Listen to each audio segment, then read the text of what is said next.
Hello students, good morning. अपन बात कर रहे थे गैमेटोजेनेसिस, और गैमेटोजेनेसिस में अपन ने पिछली क्लास में जो पढ़ा था वो पढ़ा था oogenesis। oogenesis के में अपन ने जो पढ़ा था उसमें देखा था कि ओवम का फॉर्मेशन कैसे होता है। तो ओवम के फॉर्मेशन में अपन ने जब पढ़ा और देखा तो ये स्पर्मेटोजेनेसिस से कुछ डिफरेंट था। डिफरेंट कैसे कि स्पर्मेटोजेनेसिस के अंदर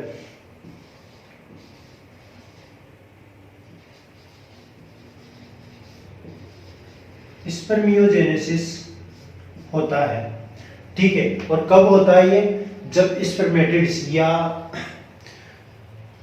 सेकेंडरी स्पर्मेटोजेनेसिस, सेकेंडरी उस स्पर्मेटिसाइड्स के अंदर माइटोसिस हो जाने पर जब स्पर्मेटिड्स का निर्माण होता है, उसके पश्चात यहाँ पे स्पर्मेटोजेनेसिस या स्पर्मियोजेनेसिस की प्रोसेस स्टार्ट होती है। लेकिन अपन oogenesis के अंदर जब देखे पढ़े इसको तो देखा कि मल्टीप्लिकेशन के बाद में ग्रोथ, और ग्रोथ के बाद में जब मैच्योरेशन हुआ तो मैच्योरेशन की में ही डायरेक्ट इसका ओवम का फॉर्मेशन हो रहा था, ठीक है। इसके अंदर कोई भी oogenesis की अलग से प्रोसेस नहीं होती, यहीं पे क्या हो जाता है, ओवम का फॉर्मेशन हो जाता है। लेकिन इन प्रोसेस मल्टीप्लिकेशन, ग्रोथ और मैच्योरेशन स्टेज के अंदर जो ग्रोथ फेज है वो स्पर्मेटोजेनेसिस या स्पर्मियोजेनेसिस से डिफरेंट है। क्यों?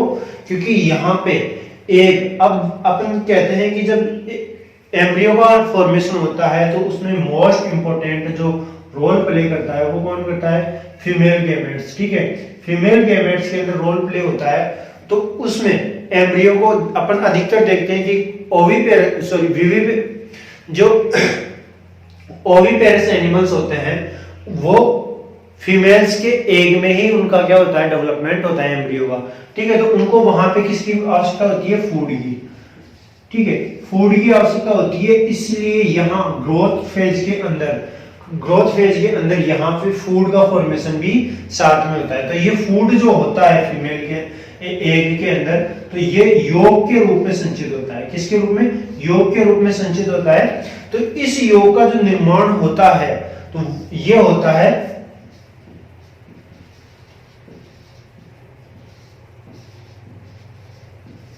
मादा के लीवर के अंदर होता है, फीमेल के लीवर के अंदर होता है, जो फीमेल के सर्कुलेशन सिस्टम द्वारा कहां पहुंचा दिया जाता है? एग के अंदर पहुंचा दिया जाता है। अब देखो ये फेज कैसे चलती है।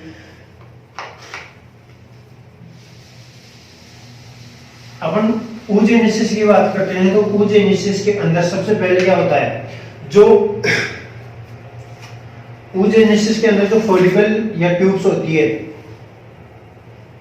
जो जननिक उपकलाएं होती है, उनके अंदर क्या होता है? डिवीजन होता है। और डिवीजन होने के लिए जननिक उपकलाओं में पहले ग्रोथ होती है, पहले वो क्या हो जाती है, अपने आकार में डबल हो जाती है, और डबल होने के बाद में उनमें डिवीजन होता है। डिवीजन से बनती है प्रीमोडियल जर्मिनल या प्रीमोडियल जर्म सेल, ठीक है। प्रीमोडियल जर्म सेल के अंदर फिर इसमें ग्रोथ होती है, इसका आकार बढ़ता है, और आकार बढ़ने के बाद में इसमें बहुत सारे डिवीजन होने पर, डिवीजन किस टाइप के होते हैं? माइटोसिस टाइप के डिवीजन होने के बाद में बनती है प्राइमरी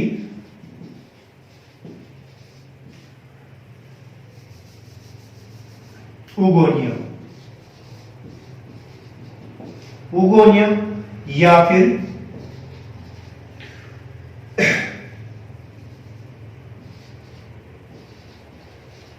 मदर सेल, ठीक है। ये दो बनती है, ये दो क्या, एक बनती है जिसको या तो कहते हैं उगोनिया या कहते हैं मदर सेल। अब इस उगोनिया के अंदर भी क्या होता है? माइटोसिस होता है। और माइटोसिस के दौरान फिर क्या होती है? इससे बनती है माइटोसिस के दौरान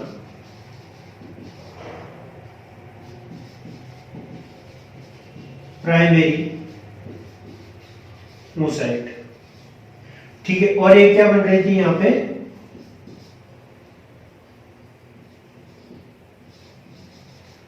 फॉलिकल फॉलिकुलर सेल या नर्स सेल। ठीक है, प्राइमरी oocyte या फॉलिकुलर या नर्स सेल बन जाने पर अब इनमें होती है ग्रोथ। ठीक है, ये कहां चली जाती है? ग्रोथ फेज में। ग्रोथ फेज oogenesis की महत्वपूर्ण एक स्टेज होती है, जिसके अंदर इस स्टेज के अंदर महत्वपूर्ण होने के साथ साथ, ये महत्वपूर्ण क्यों होती है? क्योंकि एम्ब्रियो को फूड की आवश्यकता होती है, यहाँ पे ही फूड का फॉर्मेशन होता है। इस ग्रोथ फेज में क्या होता है? फूड का फॉर्मेशन होता है। तो जो प्राइमरी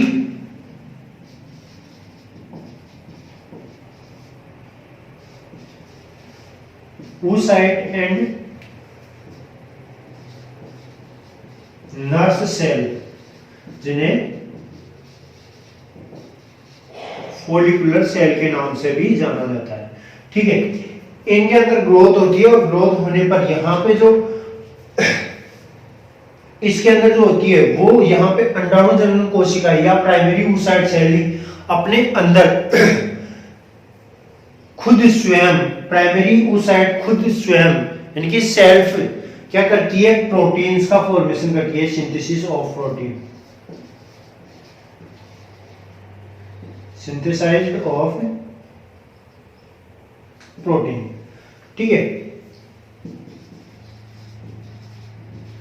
खुद सेल्फ सिंथेसिस करती है प्रोटीन का और इनको संचित करती है। ठीक है, यहाँ पे सेल जो नर्स सेल या फॉलिकुलर सेल है, ये क्या करती है? फूड अवेलेबल करवाती है। किनको? oocytes को फूड अवेलेबल करवाती है और यहाँ पे ये प्रोटीन सिंथेसिस करके स्पेसिफिक प्रोटीन बनाते हैं। साथ में ही इस अवस्था में ही यहाँ पे क्या होता है?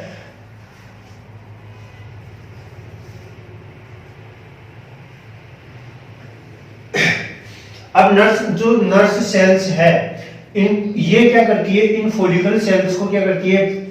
फूड अवेलेबल करवाती है और वो फूड जो आता है वो कहां से आता है? लीवर के अंदर उसका फॉर्मेशन होता है सर्कुलेशन माध्यम से। नर्स सेल और नर्स सेल देती है प्राइमरी oocytes को। यहाँ पे ही इसका योग का निर्माण होता है लीवर के अंदर और वो कहां पहुंचा दिया जाता है? सर्कुलेशन माध्यम के दौरान प्राइमरी oocytes के अंदर पहुंचा दिया जाता है।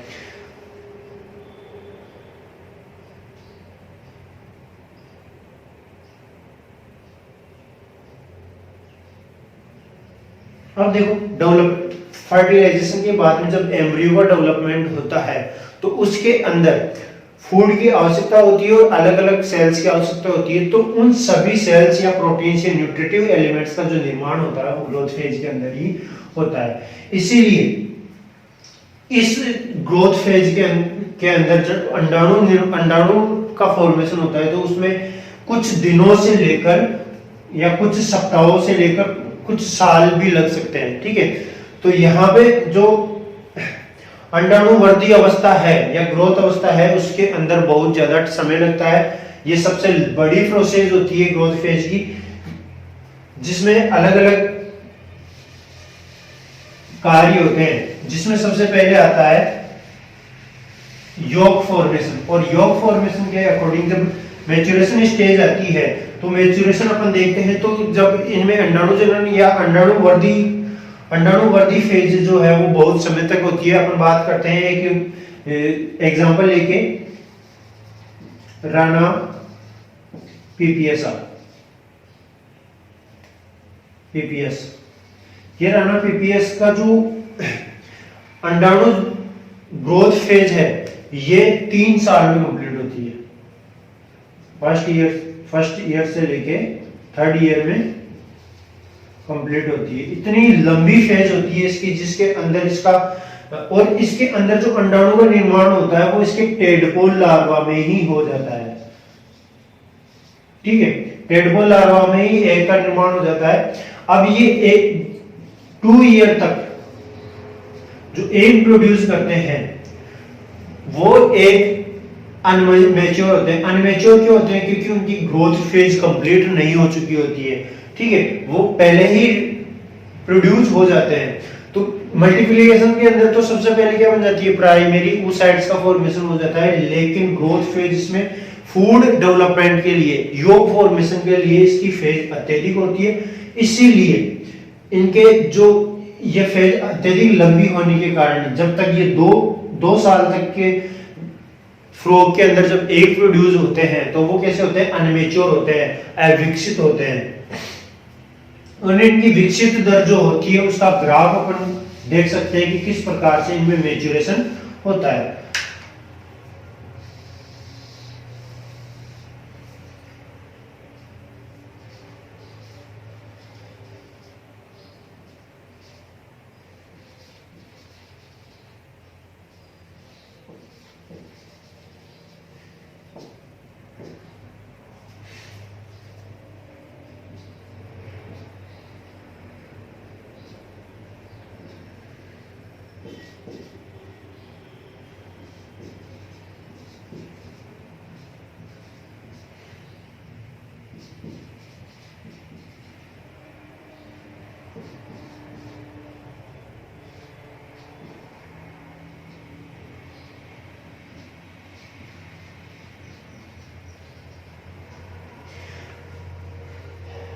जब फ्रॉग यानी कि जब वो टेडपोल लार्वा में होता है, या कहने का मतलब ये है कि जब वो 1 साल का भी नहीं होता तो उसके अंदर जो एग का निर्माण होता है वो पर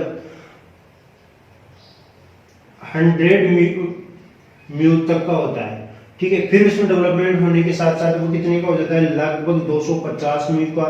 और उसके बाद जब वो 1 साल का होता है तो उसमें एग का जो आकार होता है यानी कि उसकी जो ग्रोथ होती है वो कितनी हो जाती है, लगभग 500 म्यू, ठीक है। फिर वो 2 साल का होता है तो 2 साल का होते होते उसमें जो उसका आकार होता है वो कितने का हो जाता है, लगभग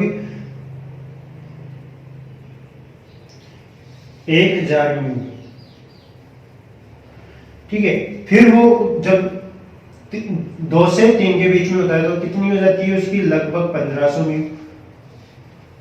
और जो कंप्लीट 3 साल का हो जाता है तो उसके मैच्योरेशन, उसकी जो ग्रोथ होती है वो पूरी कंप्लीट जो ग्रोथ होती है वो कितनी हो जाती है, ग्रोथ होने के बाद उसका जो आकार है एग का वो लगभग 2000 म्यू हो जाता है। अब भी ये जो एग प्रोड्यूस करेगा 3 साल का फ्रॉग जो एग प्रोड्यूस करेगा वो पूर्ण डेवलप या विकसित होंगे और उसमें मैच्योरेशन है स्टेज के दौरान वो कैसे हो जाएंगे, रिप्रोडक्शन या उसमें एम्ब्रियो का फॉर्मेशन होगा। लेकिन ये जो एग्स है इनमें एम्ब्रियो का निर्माण नहीं हुआ,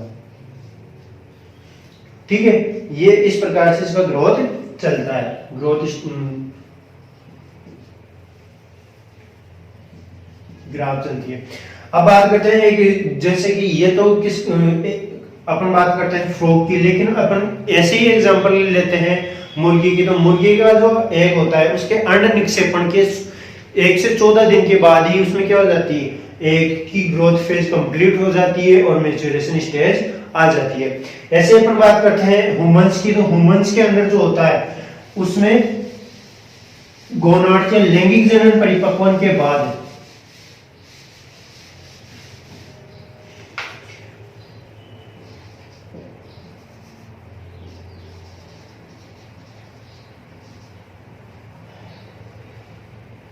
ह्यूमंस की बात करते हैं तो ह्यूमंस में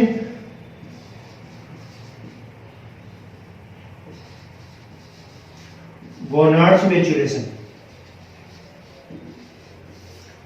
मैच्योरेशन के बाद जब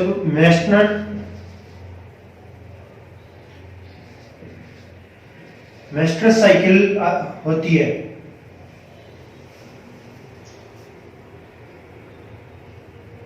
मेस्ट्रल साइकिल या मेस्ट्रस साइकिल जो होती है उसमें लगभग एक प्रति मंथ या प्रत्येक पर मंथ क्या हो जाता है, उसमें ग्रोथ फेज कंप्लीट हो जाती है, ठीक है। अपन ह्यूमंस की बात करते हैं तो गोनाड्स मैच्योरेशन, और गोनाड्स का मैच्योरेशन जो होता है वो लगभग 14 इयर्स के अंदर होता है। यानी कि जब गर्ल्स लगभग 14 इयर्स की हो जाती है तो उसमें गोनाड्स मैच्योरेशन हो जाता है और उसके बाद में उसमें मेस्ट्रस साइकिल होना स्टार्ट होता है। तो मेस्ट्रस साइकिल जब होती है, मेस्ट्रल साइकिल जब स्टार्ट होती है तो उसके अंदर लगभग प्रति महीने उसमें क्या होता है, एक अंडाणु ग्रोथ फेज कंप्लीट हो जाती है। ठीक है, तो इस फेज के अंदर जो समय लगता है वो 14 डेज का समय लगता है। इन दिनों, इतने दिनों में उसकी ग्रोथ फेज स्टार्ट होगी, गेमेट्स का फॉर्मेशन हो जाता है। और अपन जब बात कर रहे थे इसके ग्राफ की, इसका पाथवे जब बनाया था, तो मैंने कहा था कि एक स्पर्मेटोजेन, एक प्रीमोर्डियल जर्म सेल से कितने एग का फॉर्मेशन हो रहा था? सिर्फ एग का फॉर्मेशन हो रहा था। उसका मेन जो रीजन है वो यही है, क्योंकि इसकी प्रोसेस जो होती है वो कैसी होती है? लंबी होती है, जिसके अंदर इसको, इसमें फूड की मात्रा भी चाहिए होती है। ठीक है, एग के अंदर जो फूड, जो एम्ब्रियो का डेवलपमेंट होता है, उसके लिए उसको कुछ फूड की आवश्यकता होती है, इसीलिए वहां ग्रोथ फेज के अंदर फूड का फॉर्मेशन भी होता है, जिससे इस प्रोसेस की जो दर है कंप्लीट होने की, वो क्या होती है? लॉन्ग होती है। ठीक है, इसीलिए इस फेज में, और जिसके कारण इसको पोषण देने के लिए कुछ सेल्स किस में कन्वर्ट हो जाती है? या तो पोलर बॉडी में कन्वर्ट हो जाती है, या फिर फॉलिकुलर सेल के अंदर कन्वर्ट हो जाती है। इसीलिए जो इसकी फर्स्ट स्टेप है मल्टीप्लिकेशन के अंदर, और मल्टीप्लिकेशन के अंदर जब प्राइमरी oocytes का फॉर्मेशन होता है, तो उसके साथ फॉलिकुलर सेल का फॉर्मेशन होता है, जो क्या करती है? इस प्राइमरी oocytes को भोजन देने का काम करती है। ठीक है, अब यहां से अपन बात करते हैं मैच्योरेशन स्टेज में पहुंचने से पहले यहां पे दो अवस्थाएं चलती है, दो फेज चलती है, जिसके अंदर सबसे पहले जो आती है वो आती है योग फॉर्मेशन के लिए। योग फॉर्मेशन के लिए क्यों? क्योंकि विविपेरस के अंदर उनको योग की आवश्यकता होती है, फूड की आवश्यकता होती है, इसीलिए यहाँ पे दो अवस्थाएं चलती है। पहली है प्री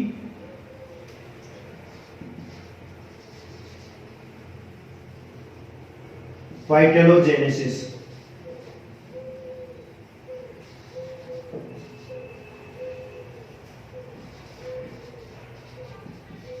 ग्रोथ पीरियड।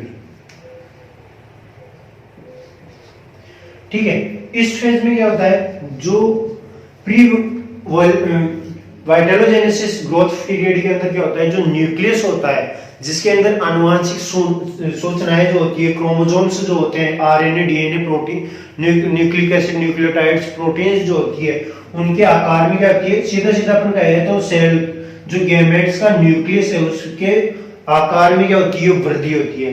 ठीक है, सेकंड जो है वो है वाइटेलोजेनेसिस।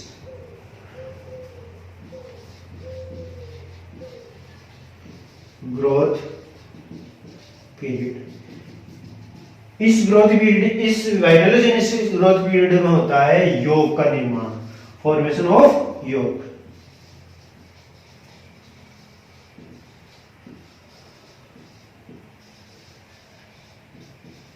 ठीक है, तो यहां पे अपन ग्रोथ फेज के अंदर दो फेज और चलती है। पहला जो पीरियड चलता है वो चलता है प्री वाइटेलोजेनेसिस ग्रोथ पीरियड, और सेकंड चलता है वाइटेलोजेनेसिस ग्रोथ पीरियड। ठीक है, ये किस लिए चलते हैं? क्योंकि एम्ब्रियो को विविपेरस के अंदर योग एब्सेंट होता है। ठीक है, होता तो है, लेकिन बहुत कुछ सूक्ष्म मात्रा में होता है। ठीक है, लेकिन यहाँ पे ओविपेरस के अंदर उनको योग की आवश्यकता होती है। क्यों? क्योंकि मादा के द्वारा जो एग दिया जाता है, उसी के अंदर एम्ब्रियो का डेवलपमेंट होता है, इसीलिए उनको किसकी आवश्यकता होती है? योग की आवश्यकता होती है। तो सबसे पहले अपन बात करते हैं यहाँ पे ग्रोथ फेज के अंदर प्री वाइटेलोजेनेसिस ग्रोथ पीरियड, यानी कि वाइटेलोजेनेसिस से पहले जो ग्रोथ पीरियड है वो वाइटेलोजेनेसिस से पूर्व। ठीक है, या पीतक पूर्ववर्ती काल, पीतक का निर्माण होने से पहले का जो काल है वो क्या है? Pre vitellogenesis growth period. और सेकंड वाइटेलोजेनेसिस ग्रोथ पीरियड या पीतक वर्दी पीरियड। ठीक है, तो अपन बात करते हैं प्री वाइटेलोजेनेसिस ग्रोथ पीरियड। इसके अंदर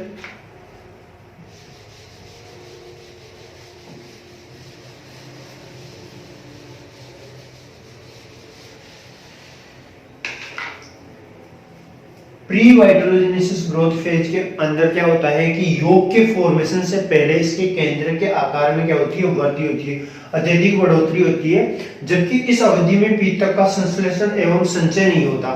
ठीक है, क्या नहीं होता, यहाँ पे किसी भी प्रकार का पीतक फॉर्मेशन नहीं होता या उसका संचय नहीं होता। इस अवधि में केंद्र विभाजन की पूर्व अवस्था में प्रवेश कर जाता है। ठीक है, और ये जो केंद्र विभाजन की जो पूर्व अवस्था होती है प्रोफेज, उसके अंदर ये प्रवेश करता है। ये प्रथम विभाजन अर्धसूत्री विभाजन में होता है, और इसका जो प्रथम विभाजन होता है वो किसमें होता है, अर्धसूत्री विभाजन में होता है। ठीक है, तो प्री वाइटलोजेनेसिस ग्रोथ पीरियड के अंदर क्या होता है, अर्धसूत्री विभाजन होता है। ठीक है, अर्धसूत्री विभाजन होता है, इस अवस्था के में समजात गुणसूत्रों के जोड़े बनते हैं और उनमें फिर क्या होता है, क्रोमोसोम्स की संख्या हैप्लॉइड हो जाती है और वृद्धि अवस्था पूरी नहीं हो पाती। और कब तक चलता है, जब तक कि ग्रोथ फेज कंप्लीट ना हो जाए। ठीक है, ये फेज कब तक चलती है, प्री वाइटलोजेनेसिस ग्रोथ फेज में अर्धसूत्री विभाजन कब तक चलता है, जब तक कि ग्रोथ फेज कंप्लीट नहीं हो जाए। क्योंकि यहाँ पे क्या होता है, अर्धसूत्री विभाजन होता है और वही पेक्टोटीन, जाइगोटीन, सभी पांचों स्टेप इसमें चलती है। ठीक है, तो इसके अंदर जो सबसे पहला स्टेप आता है वो है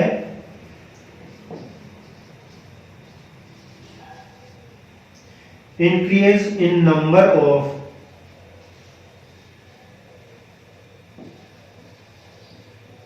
मटेरियल, इंक्रीज इन नंबर में न्यूक्लियर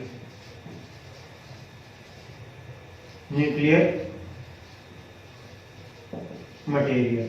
ठीक है, यानी कि प्री वाइटलोजेनेसिस ग्रोथ पीरियड के अंदर अभी अपन ने क्या कहा था कि इसके केंद्र का आकार बढ़ जाता है, जबकि इसमें किसी भी प्रकार का वाइटलोजेनेसिस नहीं होता, किसी भी प्रकार का योग फॉर्मेशन नहीं होता, ना ही उसका संचय होता है। इसमें केवल होता है तो उसके केंद्र का आकार बढ़ता है और उसके अंदर अर्धसूत्री विभाजन की प्रोफेज फर्स्ट स्टार्ट होती है। और कब तक चलती है, फिर उसके अंदर जाइगोटीन पूर्व अवस्था आती है और जाइगोटीन के अंदर संजात गुणसूत्रों के जोड़े बनते हैं। इसके पश्चात विभाजन की प्रक्रिया तब तक चलती है, विभाजन की कौन सी, अर्धसूत्री विभाजन की टेलोफेज तक की अवस्था कब तक चलती है, जब तक कि ग्रोथ फेज कंप्लीट नहीं हो जाए। ठीक है, तो इसके अंदर अपन बात करते हैं, सबसे पहले जो आता है इंक्रीज इन न्यूक्लियर मटेरियल, और न्यूक्लियर मटेरियल के अंदर जो आता है वो क्या आता है,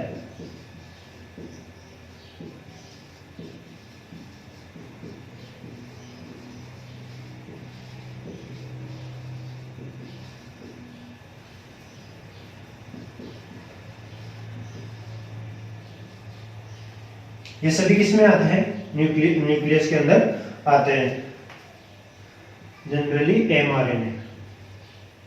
ठीक है, ये सभी किसमें आते हैं, न्यूक्लियस के अंदर आते हैं।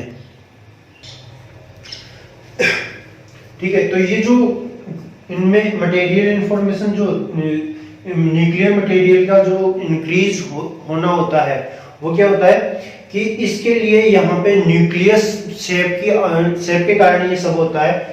उसके अंदर इनमें सभी में क्या हो जाती है, ग्रोथ हो जाती है। और ये किसमें होती है, जिनके ऐसे एनिमल्स जिनमें पीतक की मात्रा अधिक होती है, उन सभी में क्या हो जाता है, इनकी संख्या में वृद्धि होती है।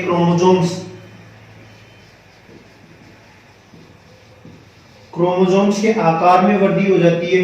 इसके लिए एक एग्जांपल है, फ्रॉग का जो क्रोमोसोम्स है उसके अंदर ऐसे लूप की स्ट्रक्चर बन जाती है, और ये लूप अगर अपन देखें तो 500 लूप तक दिखाई देते हैं। ठीक है, डीएनए जो होता है, डीएनए अपने आकार में लीनियर होकर, आकार में सीधा होकर या स्ट्रेट होकर, लीनियर होकर एमआरएनए का फॉर्मेशन करने लग जाता है। और एमआरएनए यहां से डीएनए की जो जेनेटिक इंफॉर्मेशन होती है उनको कॉपी कर लेता है और साइटोप्लाज्म में जाके प्रोटीन सिंथेसिस करने लग जाता है। प्रोटीन सिंथेसिस करके यहाँ पे जो जिस एमआरएनए का फॉर्मेशन से प्रोटीन का निर्माण नहीं होता, उनको क्या कर लेता है, प्रोटीन के आवरण में लपेटकर आगे की फेज के लिए रख लेता है, आगे की स्टेज के लिए रख लेता है, और आगे की जब स्टेज जो होती है फर्टिलाइजेशन के बाद जो क्लीवेज अवस्था चलती है उसके अंदर इस अनरेप्लिकेटेड या अनसिंथेसाइज्ड एमआरएनए का यूज होता है। अनसिंथेसाइज्ड एमआरएनए कौन सा होता है? ऐसा एमआरएनए जिनसे प्रोटीन का सिंथेसिस नहीं हो पाता, वो कौन सी होती है? अनसिंथेसाइज्ड एमआरएनए होता है। और इस अनसिंथेसाइज्ड एमआरएनए को प्रोटीन के कवर में लिपेट कर वहीं पे रख लिया जाता है, साइटोप्लाज्म में रख लिया जाता है, और आगे क्लीवेज अवस्था में उसका यूज लिया जाता है। अब क्लीवेज अवस्था में उसका यूज क्यों लिया जाता है? क्योंकि उस वक्त डीएनए सेल्स की संख्या में, क्लीवेज में क्या होता है? सेल्स की संख्या में वृद्धि होती है, और सेल की संख्या में वृद्धि होने के कारण यहाँ पे डीएनए अपने खुद के रेप्लिकेशन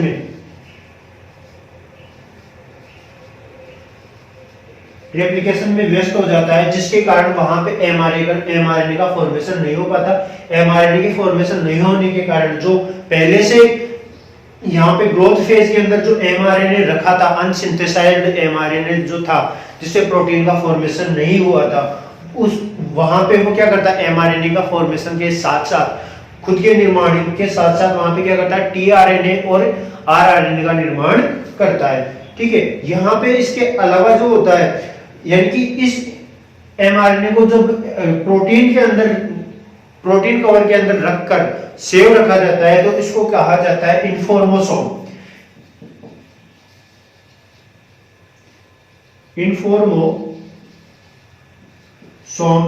एमआरएनए के नाम से जाना जाता है। ठीक है, इन्फॉर्मोसोम्स आरएनए के नाम से जाना जाता है। और इसका निर्माण कहाँ होता है? इसका जो यूज होता है, इन्फॉर्मोसोम एमआरएनए का जो यूज होता है वो कहाँ होता है? क्लीवेज अवस्था के अंदर इसका यूज होता है। क्यों होता है? क्योंकि उस वक्त डीएनए अपने खुद के रेप्लिकेशन में पार्टिसिपेट करता है, जिससे एमआरएनए का फॉर्मेशन नहीं होता, इसीलिए इसका वहां पे यूज लिया जाता है। इसके साथ ही इसमें और क्या होता है, जो अपन कहते हैं कि अगुणित या अगुणित गुणसूत्रों के समुच्चय के लिए प्रत्येक केंद्रक में क्या पाई जाती है? केंद्रिका पाई जाती है। लेकिन कुछ एम्फीबियंस में इन केंद्रिकाओं की संख्या बहुत ज्यादा होती है। जैसे कि अपने एग्जांपल देखते हैं तो ट्राइट्यूरिस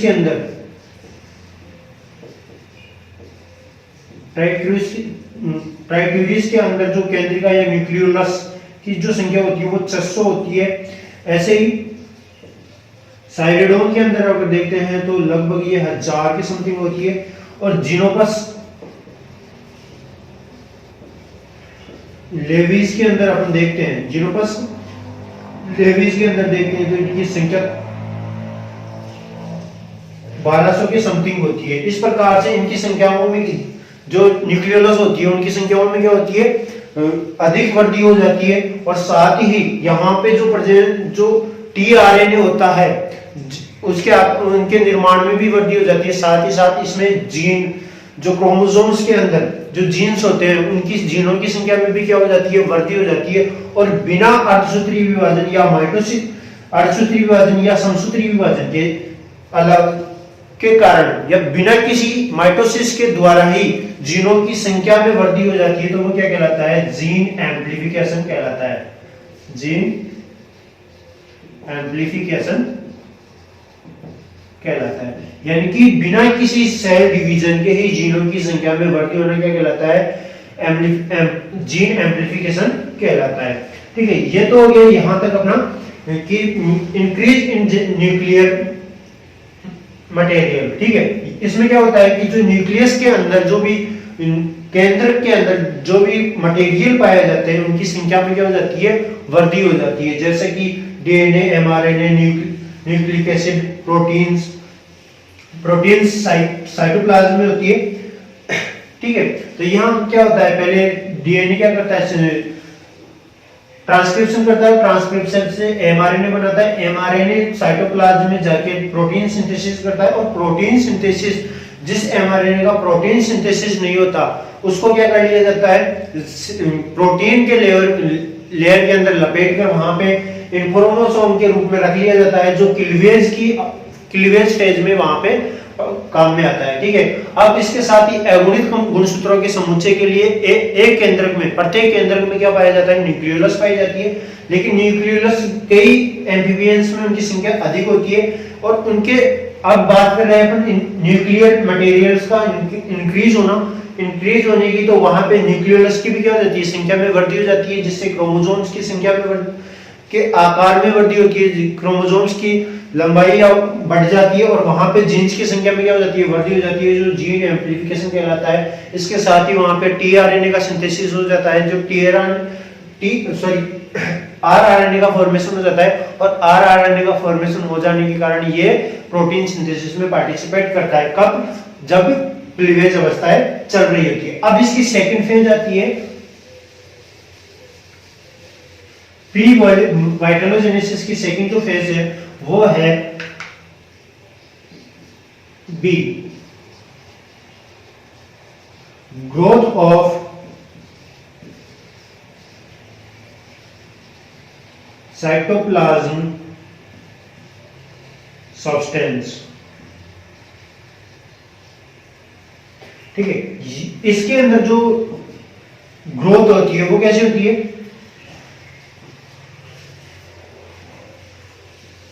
क्वालिटेटिव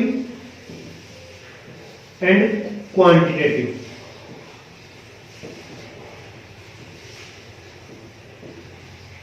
मतलब कि उनकी गुणवत्ता में वृद्धि के साथ साथ उनकी क्वांटिटी के अंदर भी क्या होती है, वृद्धि होती है, उनकी मात्रा के अंदर भी वृद्धि होती है। जैसे कि अपन बात करते हैं साइटोप्लाज्म, साइटोप्लाज्म में जैसे माइटोकॉन्ड्रिया होता है,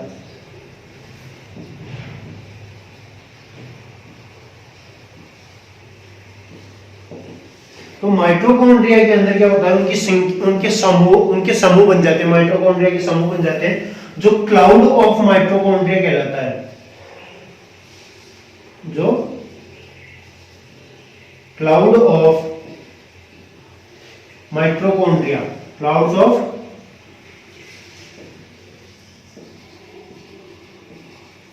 माइटोकॉन्ड्रिया कहलाता है, ठीक है। ऐसे ही इसके साथ साथ वहां पे अब माइटोकॉन्ड्रिया के संख्याओं में वृद्धि हो रही है, उनका समूह बन रहे हैं, तो यहाँ पे जो माइटोकॉन्ड्रियल डीएनए होते हैं उनकी संख्या में भी क्या हो जाती है, वृद्धि हो जाती है। यहाँ पे अंत्यपृथवी एंडोप्लाज्मिक रेटिकुलम होते हैं, उनमें छोटे छोटे परवर्ध बन जाते हैं, हाथ बन जाते हैं, वेसिकल्स बन जाते हैं, गोल्जी बॉडी के अंदर भी चेंजेस आते हैं, गोल्जी बॉडी के अंदर चेंजेस आकर उनमें सामान्य या कोर्टिकल ग्रेन्यूल्स का निर्माण हो जाता है। अब ये कोर्टिकल ग्रेन्यूल्स क्या करती है, जब पार्थेनोजेनेसिस हो जाने के, फर्टिलाइजेशन हो जाने के बाद में, यहाँ पे ये फर्टिलाइजेशन के बाद में निषेचन कलाया फर्टिलाइजर मेम्ब्रेन का निर्माण करती है, ठीक है। अब यहाँ पे जो कॉन्ट्रिकल ग्रेन्यूल्स का जो निर्माण होता है, ये एवरेज मेमेलियन एंड रेप्टाइल्स के अंदर इनका अभाव होता है। क्यों होता है? क्योंकि उनके जो एग होते हैं वो उनमें योग की मात्रा कम पाई जाती है, ठीक है। इसीलिए उनमें यहाँ पे किसकी मात्रा कम हो जाती है, कोर्टिकल ग्रेन्यूल्स एब्सेंट रहता है, ठीक है। अब बात करते हैं अपन इसकी सेकंड फेज, ग्रोथ की सेकंड फेज क्या थी, वाइटेलोजेनेसिस।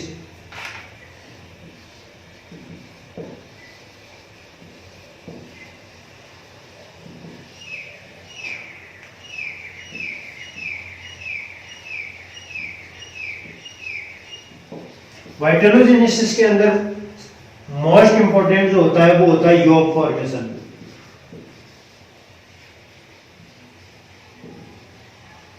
ठीक है। तो इसका वाइटेलोजेनेसिस के अंदर किसका निर्माण होता है, योग का निर्माण होता है। इसके साथ ही अपन बात करते हैं यहाँ पे ग्रोथ फेज की, तो ग्रोथ फेज कंप्लीट हो चुकी होती है।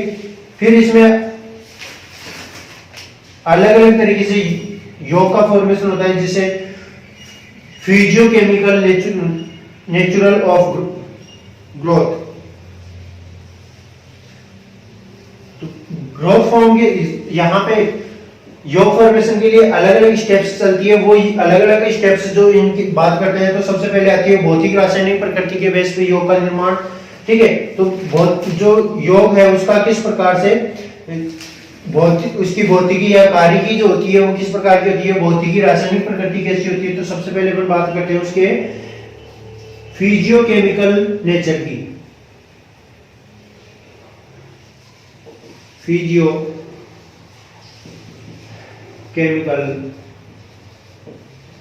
नेचर ऑफ योग।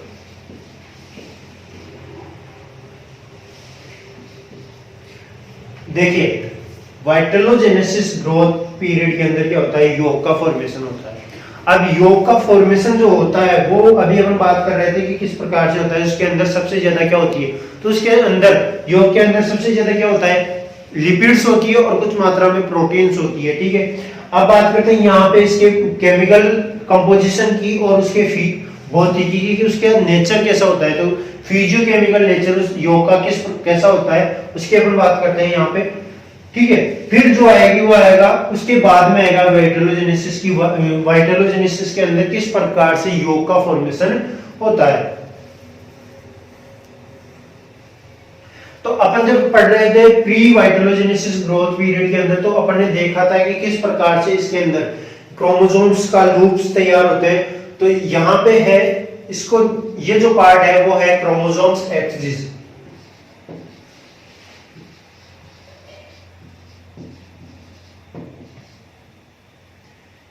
ये जो पार्ट है ये क्या हो रहा है, ये है डीएनए, जिनकी संख्या में क्या हो रही है, वृद्धि हो रही है। और ये क्या कर रहे हैं, आरएनए का सिंथेसिस, ट्रांसक्रिप्शन कर रहे हैं। तो यहाँ एमआरएनए का निर्माण हो रहा है और ये एमआरएनए कहां जा रहा है, साइटोप्लाज्म में, जिसकी सेकेंड स्टेज थी साइटोप्लाज्म, जिसमें क्या हो रहा था, प्रोटीन सिंथेसिस हो रहा था। प्रोटीन सिंथेसिस, प्रोटीन सिंथेसिस के साथ साथ ही वहां पे क्लाउड्स ऑफ माइटोकॉन्ड्रिया बन रहे थे, माइटोकॉन्ड्रियल डीएनए के अंदर उसमें वृद्धि हो रही थी। ठीक है, तो ये सभी किसके हैं, प्री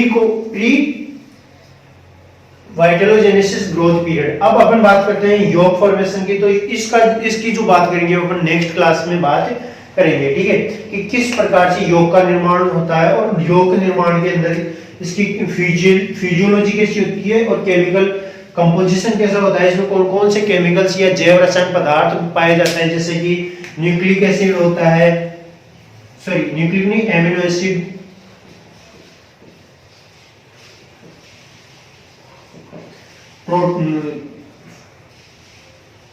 फैटी एसिड,